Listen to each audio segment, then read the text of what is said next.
Central banks haven't finished raising interest rates and the US yield curve remains inverted. Slowing inflation should allow the Fed to go on hold in early 2023, and oversold market sentiment means a lot of bad news is already priced in. Hi, I'm Andrew Pease and I'm the Global Head of Investment Strategy for Russell Investments. Welcome to the fourth quarter update of our 2022 Global Market Outlook. Markets stabilised somewhat over the past 3 months, but 2022 remains challenging for investors, with both equities and government bonds posting negative returns so far this year. Investors remain worried about stubbornly high inflation, how much the Fed will lift interest rates, and the risk of the Fed causing a recession. It's hard to find much good news, but one source of comfort is that investor sentiment is very negative. This provides some reassurance that markets have already accounted for a lot of the bad news. Our composite equity market sentiment index is over 2 standard deviations oversold. It's still too early to predict that a recession is the most likely outcome for the US economy during 2023, but the probability is rising. The main warning comes from the inverted yield curve, where the spread between the yields on 10-year and 2-year Treasury bonds is the most negative in 40 years. Some of the leading indicators for the US economy, such as manufacturing new orders, have softened. The indicators that the Fed is focused on, however, such as payrolls and wages, remain overheated. These labour market trends tend to lag the broader economy. This creates the risk that the Fed will continue to tighten even as the economy weakens. It also means that Fed Chair Jerome Powell is unlikely to navigate a pivot to a less hawkish stance before early in 2023. Recession, however, seems unavoidable for the Eurozone and the United Kingdom, where surging prices for natural gas are hitting hard. China's economy remains weak, but stimulus is happening, albeit gradually.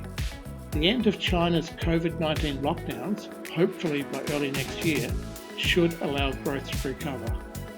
We're still in the soft or softish landing camp for the United States and expect that strong household and corporate finances can limit the downturn to, at worst, a mild recession. The arguments against a deep US recession are that household and business balance sheets are in good shape, and moderating inflation could drive a recovery in real spending power. This outcome, however, relies on the Fed slowing the pace of tightening and pausing at only moderately restrictive levels. We expect inflation to trend lower over coming months, which, along with signs of softer growth, should allow the Fed to pause once the target rate is around 4 to 4.5%. Fed tightening phases, however, are usually anxious times for markets. Investors are likely to worry about excessive monetary tightening and the risk of a more severe recession. It's possible that the mid-June lows for equity markets will be retested, and markets are likely to remain volatile until inflation is clearly trending lower. Let's turn to our asset class preferences. There was some relief for investors over the past 3 months, with global equities posting moderately positive returns. Markets, however, were again under pressure in late September as central banks continued to tighten policy and inflation remained high. Our cycle, value, and sentiment investment decision-making process has a neutral view on the outlook. Equity sentiment is oversold, but it's not at the extremes recorded in June prior to the market rebound. Back in June, our sentiment index reached oversold levels last seen during the market panic of March 2020. The cycle outlook has deteriorated further and is now a headwind for equity markets. We're not yet ready to predict that a recession is the most likely outcome for the US economy in 2023, but the probability is rising.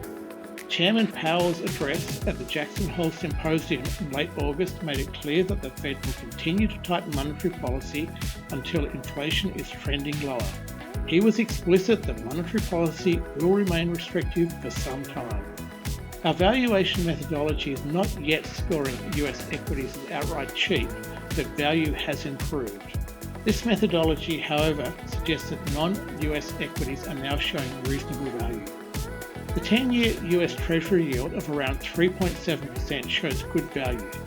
Sentiment is also positive for Treasuries, with positioning indicators showing that investors are crowded into short-duration positions.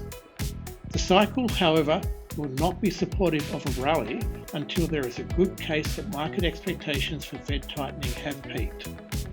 The US dollar has made strong gains this year. In real trade-weighted terms, it is the strongest since the Plaza Accord era of the mid-1980s. The greenback has benefited from Fed hawkishness and a safe haven appeal during times of market volatility. The euro, yen and pound sterling are now significantly undervalued on a longer-term basis. US dollar weakness over the next 12 months requires that inflation pressures subside and the Fed becomes less hawkish. Dollar weakness would support the performance of non-US markets, particularly emerging markets. We're still broadly neutral in our asset allocation and recommend investors remain at their longer-term strategic benchmarks. Investor sentiment is very pessimistic, and this means that a lot of bad news is already accounted for by markets. The cycle outlook, however, is still uncertain and will remain so until inflation starts to subside and the Fed has finished tightening. Thanks for watching, take care, and we'll talk to you again soon. Hi, I'm Eric Ristovan, Chief Investment Strategist for Russell Investments. If you like what you saw in this video and want to see more like it, please subscribe to our YouTube channel.